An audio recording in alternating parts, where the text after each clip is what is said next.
नमस्कार बंधुओं, हिंदी साहित्य संकल्प में आपका हार्दिक स्वागत है। मित्रों, ये चैनल आपका अपना है। आप इसको लाइक और सब्सक्राइब करिएगा और करवाइएगा भी। आज हम लोग भाषा परिवर्तन के स्वरूप के संबंध में जो भाषा की तीसरी प्रमुख इकाई है, जिसको हम रूप या पद के नाम से जानते हैं, उस पर चर्चा करेंगे कि रूप या पद होता क्या है, रूप परिवर्तन के कारण कौन कौन से हैं और रूप का परिवर्तन होता कैसे। मित्रों, जैसा कि हम जानते हैं कि ध्वनि, शब्द, रूप, वाक्य और अर्थ ये भाषा की इकाइयाँ होती हैं। ध्वनियों से मिलके शब्द बनता है, शब्दों से पद या रूप बनता है, फिर रूपों को मिला के वाक्य बनता है और वाक्य से हमें अर्थ की प्रतीत होती है। तो जो शब्द होता है, शब्द का कुछ अर्थ होता है और वो अर्थ जो है निरपेक्ष होता है, और हम शब्द का प्रयोग किसी वाक्य में नहीं करते, क्योंकि जो शब्द होता है, शब्द का जो अर्थ होता है वह निरपेक्ष होता है। वह वाक्य के किसी अन्य शब्दों से अपना संबंध स्थापित नहीं कर पाता, और जब वही शब्द पद बन जाता है तो पदों के रूप में हम उसका वाक्यों में प्रयोग करते हैं, और वो पद या रूप जो है वाक्य में प्रयुक्त अन्य शब्दों से अपना संबंध स्थापित कर लेता है। परिणाम स्वरूप हमें उसे वाक्य का पूरा अर्थ स्पष्ट हो जाता है। तो मित्रों, इसलिए रूप या पद, इसका निर्माण दो तत्वों से होता है। एक अर्थ तत्व या मूल तत्व और दूसरा संबंध तत्व। जब अर्थ तत्व में संबंध तत्व जुड़ जाता है तो जो उसका नया स्वरूप बनता है वो पद या रूप कहलाता है। उदाहरण के स्वरूप में, जैसे एक शब्द है रामस्य, एक शब्द है रामस्य, तो रामस्य में ये जो राम है, ये राम जो है मूल शब्द है या अर्थ तत्व है, और उसके साथ जो ये अस से जुड़ा हुआ है ये संबंध तत्व है। इस संबंध तत्व को हम रूपिम भी कहते हैं। और जब ये अर्थ तत्व से संबंध तत्व जुड़ जाता है तो एक नया जो है शब्द का रूप बन जाता है, जिसको हम रामस्य कहते हैं, और इसी रूप को हम पद कहते हैं। और ये जब किसी वाक्य में प्रयोग होता है तो अन्य शब्दों से अपना संबंध स्थापित कर लेता है। एक और इसी तरीके से हिंदी में है, जैसे राम को, यहाँ पे जो है राम जो है अर्थ तत्व है और को जो है संबंध तत्व है, और ये दोनों जुड़ के आपस में वाक्य में प्रयुक्त होते हैं। परिणाम स्वरूप वाक्य के अन्य शब्दों से अपना संबंध स्थापित कर लेते हैं, जिसका परिणाम ये होता है कि हमें वाक्य का पूरा अर्थ स्पष्ट हो जाता है। तो मित्रों, हम लोग अभी यही चर्चा किए कि जो रूप या पद होता है वो दो तत्वों से मिलके बनता है, एक अर्थ तत्व और दूसरा संबंध तत्व। संबंध तत्व में उपसर्ग, प्रत्यय आदि शामिल होते हैं, और उनको जो है शब्द के अंत में या प्रारंभ में जोड़ के नया रूप बनाया जाता है, और ये जो इससे रूप निर्मित हो जाता है। तो इस तरह से अब रूप में परिवर्तन कैसे होता है। जैसे हम जानते हैं कि जब किसी भाषा के रूप वाली इकाई में परिवर्तन होता है तो भाषा के स्वरूप में भी धीरे धीरे परिवर्तन हो जाता है। तो रूप में परिवर्तन चार तरीके से होता है। पहला जो उसका कारण है वो ये होता है कि जो रूप होता है, रूप का जो संबंध तत्व होता है, वो संबंध तत्व जो पुराने संबंध तत्व होते हैं उनको छोड़ के उनकी जगह पे नए संबंध तत्वों का प्रयोग होने लगना। और जब पुराने संबंध तत्वों की जगह पे नए संबंध तत्व का प्रयोग होने लगता है तो परिणाम स्वरूप शब्द या रूप का स्वरूप बदल जाता है और धीरे धीरे उसी का हम अपने बोलचाल की भाषा में प्रयोग करने लगते हैं। परिणाम स्वरूप भाषा बदल जाती है। उदाहरण के स्वरूप में जैसे एक शब्द है सय,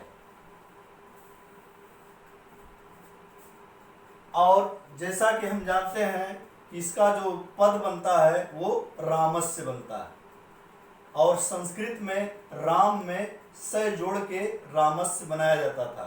स जो है संबंध तत्व है, जबकि राम जो है अर्थ तत्व है। और जब संस्कृत भाषा का विकास हमारे हिंदी भाषा में हुआ धीरे धीरे, तो हम लोगों ने क्या किया, जो पुराना संबंध तत्व था स, उसको हम लोगों ने छोड़ दिया और उसकी जगह पे हम लोगों ने का प्रयोग प्रारंभ कर दिया, और परिणाम स्वरूप क्या हुआ, उस रूप का स्वरूप बदल गया। इसी तरीके से जैसे एक शब्द है राम, तो रामम में राम जो है मूल तत्व है या अर्थ तत्व है, और जो अम जुड़ा हुआ है वो संबंध तत्व है, और उसका तात्पर्य होता है राम को। और जब वही संस्कृत भाषा हमारी हिंदी भाषा में बदली, तो हम मम को छोड़ के उसकी जगह पे को का प्रयोग करना शुरू कर दिए, और को जो है ये नया संबंध तत्व था, और इसकी जगह पे हम लोगों ने पुराने संबंध तत्व को छोड़ दिया। परिणाम स्वरूप भाषा का रूप जो है वो बदल गया। तो मित्रों, इस तरह से नए संबंध तत्वों के प्रयोग के कारण भी भाषा का स्वरूप बदल जाता है। रूप परिवर्तन का जो दूसरा कारण है, उसमें नए अर्थ तत्वों का प्रयोग। रूप परिवर्तन का जो दूसरा कारण है वो होता है कि नए अर्थ तत्वों का प्रयोग होना, अर्थात पदों में जो हम पुराने अर्थ तत्वों का प्रयोग करते रहे हों, उनकी जगह पे नए अर्थ तत्वों का प्रयोग होने लगना। परिणाम स्वरूप भाषा के रूप का स्वरूप भी धीरे धीरे बदल जाता है। उदाहरण के रूप में जैसे एक शब्द है मेरे को, एक शब्द है मेरे को, यहाँ पे देखिए मेरे जो है ये अर्थ तत्व है, और को जो है ये संबंध तत्व है, और बाद में इस रूप का परिवर्तन हुआ और इसको जो है मुझको बोला जाने लगा। और आप देखेंगे यहाँ पे जो मुझ है ये अर्थ तत्व है, और को जो है संबंध तत्व है। तो संबंध तत्व में यहाँ कोई परिवर्तन नहीं हुआ, परिवर्तन हुआ किसमें, अर्थ तत्व में, और मेरे की जगह पे क्या बन गया, मुझ बन गया। परिणाम स्वरूप ये जो है नया पद आ गया, और इसका अब हम लोग प्रयोग अपनी भाषा में या बोलचाल में करने लगे। एक और उदाहरण है, एक शब्द है कीजिए। अगर आप देखिए कीजिए, तो इसमें जो है ये जो है कीजिए ये अर्थ तत्व है, और ये जो है ये संबंध तत्व है, और बाद में यही शब्द बदल के हो जाता है करिए, और इसमें जो है करी जो है ये अर्थ तत्व है, और ये जो है ये संबंध तत्व है। हम यहाँ देखते हैं कि संबंध तत्व में कोई परिवर्तन नहीं होता, लेकिन अर्थ तत्व जो है ये बदल गया। अब कीजिए की जगह पे, कीज की जगह पे हम लोगों ने करी का प्रयोग प्रारंभ कर दिया। परिणाम स्वरूप पदों का रूप बदल गया। इस तरह से भी रूपों में परिवर्तन हो जाता है। रूप परिवर्तन का जो तीसरा कारण है, उसमें अर्थ तत्व और संबंध तत्व दोनों का बदल जाना। अर्थात हम लोगों ने पहले में देखा कि संबंध तत्व बदल रहा था, दूसरे में अर्थ तत्व बदल रहा था। अब तीसरे कारण में अर्थ तत्व और संबंध तत्व दोनों बदल जा रहे हैं, और उसके परिणाम स्वरूप एक नया पद बन जा रहा है। और इस तरह से भी भाषा के रूपों में परिवर्तन हो जाता है।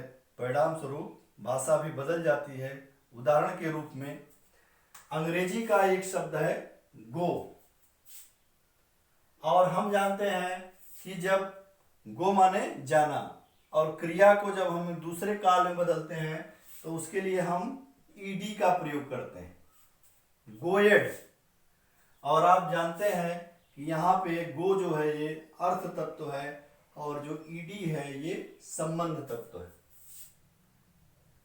अब बाद में क्या हुआ, ये पूरा शब्द जो है बदल के हो गया बेंट। और आप देखेंगे बेंट में बी जो है ये अर्थ तत्व है और यंट जो है ये संबंध तत्व है। पूरा का पूरा ये बदल गया, कुछ भी यहाँ पे नहीं शेष है। अर्थ तत्व भी बदल गया और संबंध तत्व भी बदल गया। परिणाम स्वरूप नए पद का प्रयोग होने लगा और इससे जो है भाषा का स्वरूप भी धीरे धीरे बदलने लगा। मित्रों, रूप परिवर्तन का एक और कारण है कि कभी कभी हम लोग अतिरिक्त संबंध तत्वों का प्रयोग करने लगते हैं कि जिसकी हमें आवश्यकता ना हो, फिर भी हम संतुष्ट ना होके कुछ अतिरिक्त संबंध तत्वों का प्रयोग कर देते हैं। परिणाम स्वरूप धीरे धीरे उसका हमारे बोलचाल में चलन हो जाता है और भाषा में वही पद जो है प्रयोग होने लगता है। इससे भी भाषा के रूप में परिवर्तन दिखाई पड़ता है। उदाहरण के रूप में एक शब्द है दरअसल। दरअसल का अर्थ होता है असल में, इसका अर्थ होता है असल में, और इसमें में ऑलरेडी शामिल है। लेकिन जब हम बोलते हैं तो हम कह देते हैं कि दरअसल में, और यहाँ पे एक अतिरिक्त हम में जोड़ देते हैं, जबकि इसका अर्थ वैसे ही है कि असल में, लेकिन हम जो है इसमें में अतिरिक्त जोड़ देते हैं। इस तरह से कुछ अतिरिक्त संबंध तत्वों का भी प्रयोग पदों में होने लगता है। परिणाम स्वरूप पदों का स्वरूप धीरे धीरे बदल जाता है और भाषा भी परिवर्तित हो जाती है। मित्रों, भाषा परिवर्तन की जो चौथी इकाई है जिसको हम वाक्य के नाम से जानते हैं, वाक्य में भी विभिन्न कारणों से परिवर्तन दिखाई पड़ता है। जैसे यह है पदक्रम, पदक्रम में परिवर्तन होना। कभी कभी ये देखा जाता है कि पदों का अगर क्रम बदल दिया जाए तो वाक्यों का स्वरूप बदल जाता है। उदाहरण के स्वरूप में, जैसा कि हम लोग जानते हैं कि हमारी प्राचीन भाषा जो है वो संस्कृत है। शब्दों में संस्कृत में जो वाक्य बनते थे उन वाक्यों का कोई निश्चित क्रम नहीं होता था। पहले वहाँ पे कर्ता भी लिखा जा सकता है, कर्म भी लिखा जा सकता है, क्रिया भी लिखी जा सकती है। इस तरह से, क्योंकि सारे पद आपस में पूर्ण होते थे, अतः उनको कहीं पे रखा जाए तो उसका कोई फर्क नहीं पड़ता था। और लेकिन जब संस्कृत भाषा से धीरे धीरे हमारी हिंदी भाषा या अन्य आधुनिक भाषाएं विकसित हुई तो उनमें अगर हम पदों को बदल देते हैं तो उनके वाक्यों का स्वरूप बदल जाता है। उदाहरण स्वरूप, जैसे हिंदी में हम जानते हैं कि हिंदी में जो वाक्य होते हैं वाक्यों में सबसे पहले कर्ता लिखा जाता है, फिर कर्म लिखा जाता है, फिर क्रिया का प्रयोग होता है। जो उदाहरण के स्वरूप में, जैसे राम विद्यालय जाता है। इसी तरीके से अंग्रेजी में पहले कर्ता लिखा जाता है, फिर क्रिया लिखी जाती है, उसके बाद कर्म लिखा जाता है। इस तरह से वाक्य में प्रयोग होने वाले पदों को अगर हम बदल देते हैं या उनका क्रम जो है चेंज कर देते हैं तो वाक्य का स्वरूप बदल जाता है। इससे भी जो है वाक्यों में परिवर्तन दिखाई पड़ता है। वाक्य परिवर्तन का जो दूसरा कारण है वो अन्वय है। अन्वय का तात्पर्य किसी वाक्य में शब्दों का तर्कपूर्ण ढंग से प्रयोग करना, अर्थात कि वाक्य में जो पद प्रयोग किए गए हैं उनका जो क्रम हो या उनका जो रूप हो वो जो है एक तर्कपूर्ण ढंग से हो। कभी कभी हम देखते हैं कि कुछ भाषाओं के वाक्यों में शब्दों का कोई तर्कपूर्ण ढंग से कोई क्रम निश्चित नहीं होता। और जैसे संस्कृत में अगर हम कोई वाक्य बोलते हैं तो राम गच्छत और सीता गच्छत, तो यहाँ पे राम के लिए भी गच्छत का प्रयोग किया जा रहा है और सीता के लिए भी गच्छत का प्रयोग किया जा रहा है, जबकि वो पुल्लिंग है और सीता स्त्रीलिंग है, लेकिन दोनों के लिए समान क्रिया का प्रयोग किया जा रहा है। ये चीजें तर्कसंगत नहीं लगती और इसीलिए हिंदी में जो है इसका परिवर्तन हो जाता है और हिंदी में यही वाक्य बन के हो जाता है, राम जाता है और सीता जाती। इसी तरीके से हिंदी में विशेष और विशेषण के संबंध में भी जो है तर्कसंगत प्रयोग नहीं दिखाई पड़ता और वही चीज जो है संस्कृत में तर्कसंगत लगता है। जैसे अगर हम संस्कृत में कहना है तो हम कहते हैं राम सुंदर है, और अगर हमें ये कहना हो कि सीता सुंदर है, तो यहाँ पे जो है राम पुल्लिंग है, पुल्लिंग के लिए जो विशेषण प्रयोग किया जा रहा है वो सुंदर, और सीता स्त्रीलिंग है, उसके लिए भी जो विशेषण प्रयोग किया जा रहा है वो सुंदर, दोनों एक ही तरह का।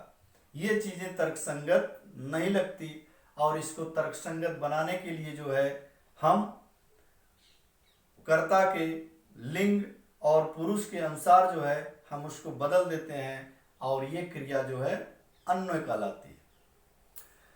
मित्रों, वाक्य परिवर्तन पुरुष के कारण भी होता है, अर्थात कभी कभी वाक्य में प्रयोग होने वाले पुरुषों का रूप भी बदल जाता है। अर्थात हम जानते हैं कि पुरुष 3 होते हैं, प्रथम मध्यम उत्तम, और उनको हम जो है प्रयोग के हिसाब से बदल देते हैं। एक उदाहरण के रूप में बोला जाता है कि राम ने कहा मैं जाऊंगा, राम ने कहा मैं जाऊंगा। यहाँ पे आप देखिए राम जो है प्रथम पुरुष है, मैं जो है ये उत्तम पुरुष है, तो यहाँ पे दोनों पुरुष में भिन्नता है और इसलिए जो है दोनों एक ही पुरुष के होने चाहिए। इसीलिए ये वाक्य बदल दिया जाता है और इसका नया रूप बन जाता है कि राम ने कहा वह जाएगा। इस तरह से ये वाक्य जो है ज्यादा शुद्ध हो जाता है। इस तरह से मित्रों पुरुष के कारण भी वाक्यों में परिवर्तन दिखाई पड़ता है। वाक्य परिवर्तन का एक और कारण है लोप। कभी कभी हम देखते हैं एक जो है पूर्ण वाक्य में बाद में उसका स्वरूप कुछ बदल जाता है और उसमें से कुछ पदों को हम लोप कर देते हैं और इस लोप के कारण भी वाक्य में बदलाव आ जाता है। परिणाम स्वरूप धीरे धीरे उसका हमारी भाषा में प्रयोग होने लगता है और हमारी भाषा भी बदलने लगती है। उदाहरण के रूप में जैसे एक वाक्य है राम नहीं जाता है, राम नहीं जाता है, फिर हम उसका प्रयोग करने लगते हैं अक्सर कि राम नहीं जाता है को हम जो है हटा देते हैं। अक्सर ये बोला जाता है कि राम नहीं जाता, जबकि पूरा वाक्य क्या है, राम नहीं जाता है। तो यहाँ पे है का लोप हो गया और वाक्य जो है नए रूप में बदल गया।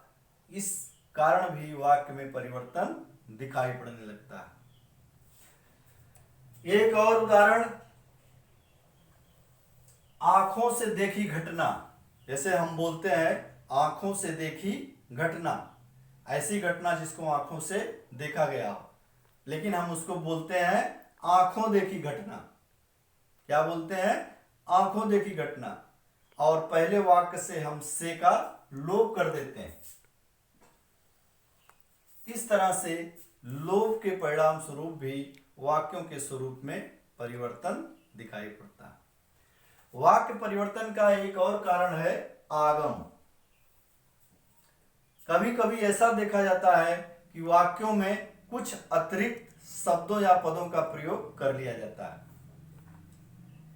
और उसको आगम कहा जाता है। उदाहरण के रूप में जैसे कृपया आइए, अगर हमें किसी को बुलाना होता है प्रेम से तो हम कहते हैं कि कृपया आइए। लेकिन इससे हमें लगता है कि हम और कुछ कह सकते हैं, तो बाद में लोगों ने इसका प्रयोग दूसरे रूप में करना शुरू कर दिया और कहने लगे कि कृपया करके आइए, अर्थात कृपया आइए की जगह पे कृपया करके आइए। और यहाँ पे हम लोग करके एक नया पद जो है जोड़ लेते हैं, परिणाम स्वरूप वाक्य का स्वरूप बदल जाता है। मित्रों, भाषा परिवर्तन की जो अंतिम इकाई है जिसको हम अर्थ के नाम से जानते हैं, अर्थ में भी समय के अनुसार परिवर्तन होता रहता है, परिणाम स्वरूप भाषा में परिवर्तन हो जाता है। जैसा कि हम जानते हैं कि भाषा का प्रयोग अर्थ की अभिव्यक्ति के लिए ही किया जाता है, कि उससे हम जो कुछ कहना चाह रहे हैं उसका स्पष्टीकरण हो जाए। और अर्थ जो है ध्वनि को छोड़ के भाषा की जो अन्य चारों इकाइयां हैं सबका होता है, अर्थात शब्द का भी, रूप का भी, वाक्य का भी और अर्थ का तो होता ही है। अर्थ का तात्पर्य होता है कि किसी शब्द के उच्चारण से उससे होने वाले अनुभूति की प्रतीत, अर्थात जब हम किसी शब्द को बोलते हैं तो हमें उससे किस चीज की अनुभूति हो रही है, किस चीज की प्रतीत हो रही है, वो जो प्रतीत वाली वस्तु होती है या जिसकी तरफ उसका संकेत होता है उसको हम अर्थ के नाम से जानते हैं।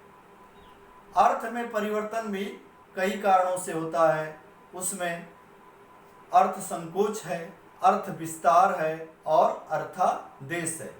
इन तीनों कारणों से भाषा के अर्थों में परिवर्तन दिखाई पड़ता है। तो हम लोग सबसे पहले अर्थ संकोच के बारे में देखते हैं।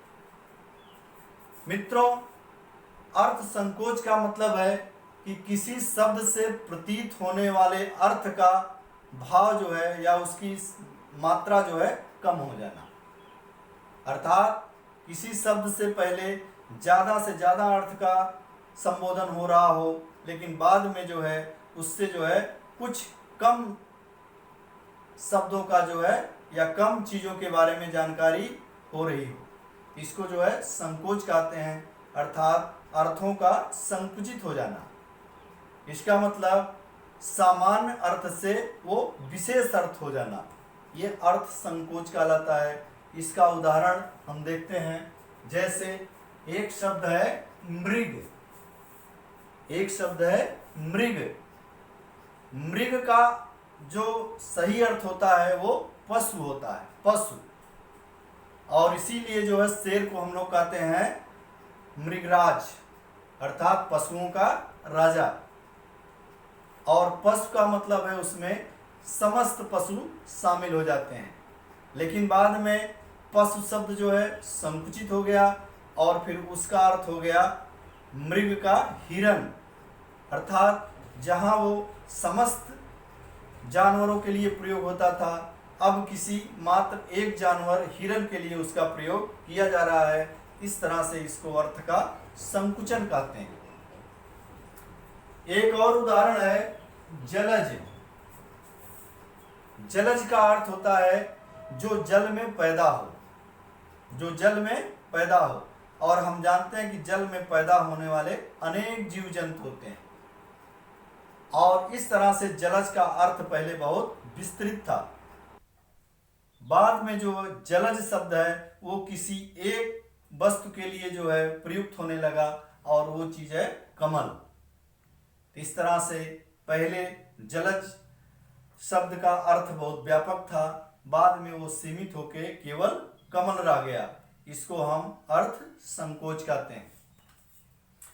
इसी तरीके से अर्थ विस्तार,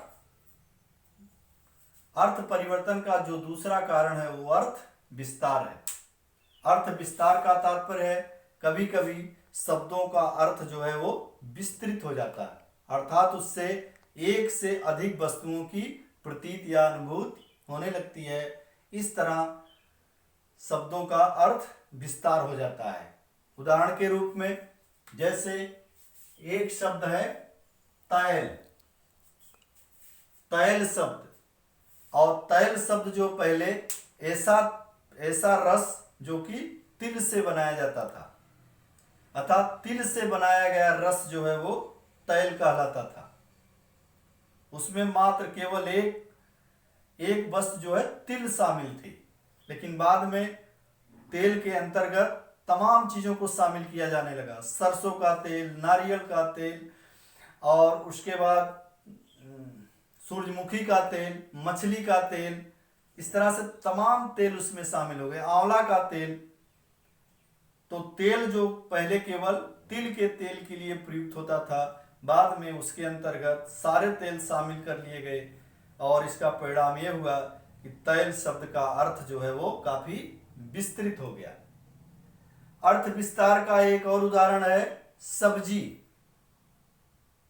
सब्जी जिसका हम लोग रोज प्रयोग करते हैं, और सब्जी का अर्थ होता है जो हरा हो, अर्थात सब्जी में पहले हरी हरी चीजों को ही शामिल किया जाता था, जैसे भिंडी है, तरोई है, नेनुआ है, लौकी है इत्यादि।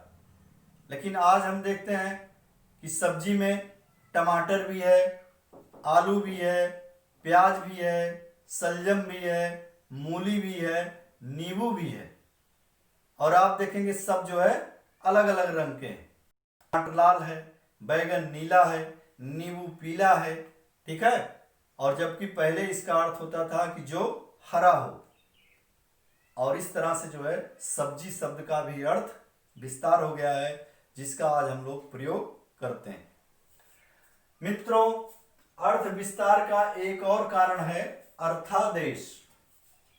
अर्थादेश, अर्थादेश मतलब ऐसा शब्द जिसका पहले कुछ और अर्थ होता हो, लेकिन बाद में बदल के उसका कुछ अर्थ और हो जाए, अर्थात एक अर्थ की जगह पे वो परिवर्तित होकर कोई दूसरा अर्थ आ जाए। तो इस प्रक्रिया को अर्थादेश कहते हैं। उदाहरण के स्वरूप में जैसे एक शब्द है आकाशवाणी। आकाशवाणी, तो जैसा कि हम जानते हैं आकाशवाणी मतलब जो आकाश से वाणी हो, जिसको हम देववाणी भी कहते हैं।